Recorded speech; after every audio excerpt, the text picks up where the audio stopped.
Hi friends అందరికీ welcome to షన్నుస్ vlog. అందరూ ఎలా ఉన్నారు? బాగున్నారా? నేను మీ చాందిని. ఈ రోజు వ్లాగ్ వచ్చేసి సండే స్పెషల్ చికెన్ పకోడీ అయితే చేస్తున్నాను.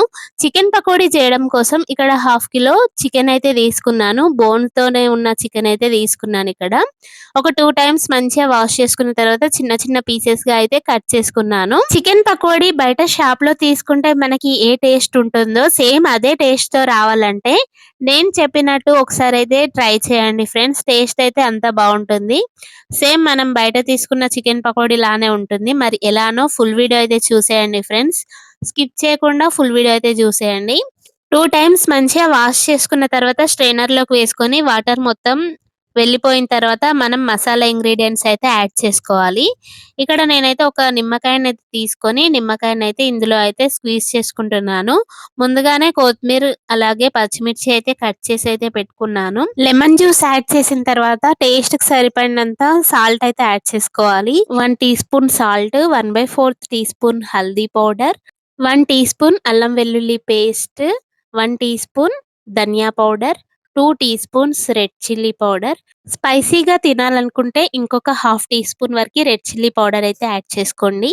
నేను 2 స్పూన్స్ అయితే యాడ్ చేశాను హాఫ్ కేజీ చికెన్‌కి. 1/4 టీ స్పూన్ వరకు గరం మసాలా అయితే యాడ్ చేశాను. అలాగే 1 టీ స్పూన్ వరకు చాట్ మసాలా. మెయిన్ ఇంగ్రీడియెంట్స్ వచ్చేసి చాట్ మసాలా అయితే ఉండాల్సిందే. మనకి బయట తీసుకునే టేస్ట్‌తో రావాలంటే చాట్ మసాలా 1 టీ స్పూన్ వరకు యాడ్ చేసుకోవాలి. సేమ్ అదే టేస్ట్‌తో అయితే వస్తుంది. ఈ మసాలాలన్నీ కలిసేలాగా ఒకసారి బాగా మిక్స్ చేసుకోవాలి. ఈ మసాలాలు మొత్తం చికెన్‌కి పట్టిన తర్వాతనే మనం వేరే ఇంగ్రీడియెంట్స్ అయితే యాడ్ చేసుకోవాలి. ఒక 2-3 మినిట్స్ వరకి మంచిగా పీసెస్‌కి మసాలా ఇంగ్రీడియెంట్స్ అన్నీ పట్టిన తర్వాత 2 టేబుల్ స్పూన్స్ వరకి కార్న్ ఫ్లోర్ అయితే యాడ్ చేసుకోవాలి. ఇది బైండింగ్ కోసమే. అలాగే క్రిస్పీనెస్ కోసం ఒక 3 టేబుల్ స్పూన్స్ రైస్ ఫ్లోర్ అయితే యాడ్ చేసుకోవాలి. క్రిస్పీనెస్ రావాలంటే మనమైతే రైస్ ఫ్లోర్ అయితే యాడ్ చేయాల్సిందే. మీ దగ్గర కార్న్ ఫ్లోర్ లేకుంటే శనగపిండి అయినా కూడా యాడ్ చేసుకోవచ్చు. కానీ రైస్ ఫ్లోర్ అయితే వేసుకోవాల్సిందే ఈ చికెన్ పకోడీలో. రైస్ ఫ్లోర్ వేయడం వల్ల క్రిస్పీనెస్ అనేది వస్తుంది. బైండింగ్ కోసం శనగపిండి కూడా యాడ్ చేసుకోవచ్చు కార్న్ ఫ్లోర్ లేకుంటే. కార్న్ ఫ్లోర్, రైస్ ఫ్లోర్ 2 కలిపి వేస్తేనే మనకి బైండింగ్ అనేది బావుంటుంది. అలాగే క్రిస్పీనెస్ కూడా బావుంటుంది. కార్న్ ఫ్లోర్, రైస్ ఫ్లోర్ వేసిన తర్వాత ఒకసారి బాగా మిక్స్ చేసుకొని తర్వాత ఇందులో 2 టీ స్పూన్స్ ఆయిల్ అయితే యాడ్ చేసుకోవాలి.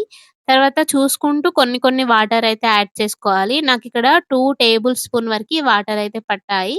చూసుకుంటూ వేసుకోవాలి. ఇక్కడ నాకైతే 2 టేబుల్ స్పూన్స్ అయితే సరిపోయింది. నేను చెప్పే క్వాంటిటీస్ అయితే హాఫ్ కేజీ చికెన్‌కైతే మంచిగా సరిపోయింది. ఇవన్నీ కలిసిపోయేలాగా ఒకసారి బాగా మిక్స్ చేసుకోవాలి. ఈ మసాలా ఇంగ్రీడియెంట్స్ అన్నీ చికెన్ ముక్కలకి పడితేనే మనకి టేస్ట్ అనేది బావుంటుంది. 2-3 మినిట్స్ వరకి బాగా మిక్స్ చేసుకోవాలి. ఒక్కొక్క పీస్‌కి మసాలా ఇంగ్రీడియెంట్స్ అన్నీ కలిసిపోయేలాగా ఇక్కడ నేను చూపిస్తున్నట్టు అయితే మంచిగా కలిసిపోయిన తర్వాత ఫైనల్‌గా కొత్తిమీర అలాగే కట్ చేసి పెట్టుకున్న పచ్చిమిర్చి అయితే యాడ్ చేసుకోవాలి. ఇవి కూడా ఒకసారి బాగా మిక్స్ చేసుకొని డీప్ ఫ్రై చేసేయడమే. ఆయిల్ ముందుగానే హీట్ అయిపోయింది. స్టవ్ పైనైతే ముందే పెట్టేసాను నేను చికెన్ మ్యారినేట్ చేసే ముందే. చికెన్ పకోడీ క్రిస్పీగా రావాలంటే మనం మసాలా ఇంగ్రీడియెంట్స్ కలిపిన వెంటనే డీప్ ఫ్రై అయితే చేసుకోవాలి. ఆయిల్ కూడా బాగా హీట్‌గా ఉండాలి. అప్పుడే పకోడీ అనేది మంచిగా కుక్ అవుతుంది. అలాగే క్రిస్పీనెస్ కూడా బావుంటుంది. మనం చికెన్ 65 అలా చేసుకునేదుంటే కొంచెం మ్యారినేట్ చేసి ఒక హాఫ్ అన్ అవర్ వరకి వదిలేయాలి. నేనైతే చికెన్ పకోడీయే చేస్తున్నా కాబట్టి వెంటనే డీప్ ఫ్రై అయితే చేస్తున్నాను. చికెన్ 65కి చికెన్ అనేది జ్యూసీగా ఉండడం కోసం మనం ఒక half an hour, 1 hour marinate చేసి పక్కనైతే పెట్టేయాలి. ఫ్రిడ్జ్‌లో అలా పెట్టేసుకోవాలి చికెన్‌ని. మనం చికెన్ పకోడీ చేస్తున్నాం కాబట్టి అలా చేయకున్నా ఏం కాదు. మనకి చికెన్ జ్యూసీలాగా ఉండాల్సిన అవసరం లేదు చికెన్ పకోడీకి. పకోడీ క్రిస్పీగా ఉంటేనే టేస్ట్ అనేది బావుంటుంది. చికెన్ పకోడీకి గూడా మనం మ్యారినేట్ చేసి పక్కన ఉంచితే చికెన్ అనేది క్రిస్పీగా ఉండదు. అలాగే త్వరగా మెత్తగా అయిపోతాయి పకోడీ. చికెన్‌లో నుండి వాటర్ రిలీజ్ కాకముందే చికెన్‌ని డీప్ ఫ్రై అయితే చేసుకోవాలి. ఆయిల్ కూడా మంచిగా హీట్‌గా ఉన్నప్పుడే పకోడీ అనేది వేసుకోవాలి. ఇక్కడ ఆయిల్‌లో బబుల్స్ వస్తున్నాయి కదా! ఈ బబుల్స్ మొత్తం తగ్గుతూ ఉండంగా మనం చికెన్ అయితే టర్న్ అయితే చేసుకోవాలి.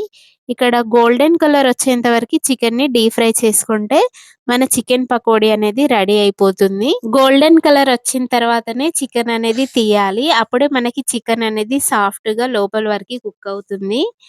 ఒక 5-10 మినిట్స్ అయితే పడుతుంది టైం కుక్ చేయడానికి.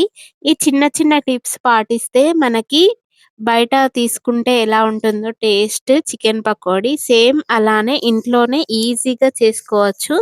నేను చెప్పిన టిప్స్‌తో మీరు కూడా ఇంట్లోనే చికెన్ పకోడీ అయితే ట్రై చేయండి.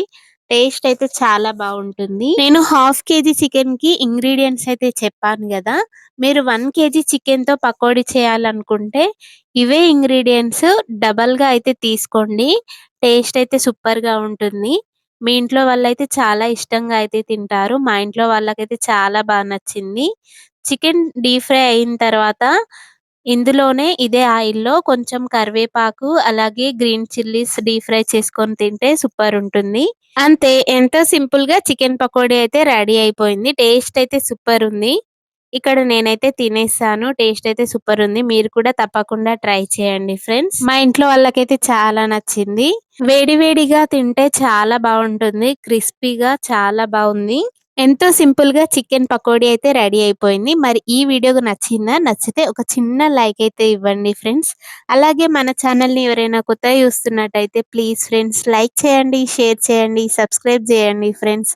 సైనింగ్ ఆఫ్ మీ చాందిని. మరెన్నో కొత్త కొత్త వీడియోస్‌తో మీ ముందుకైతే వస్తాను. Thanks for watching friends.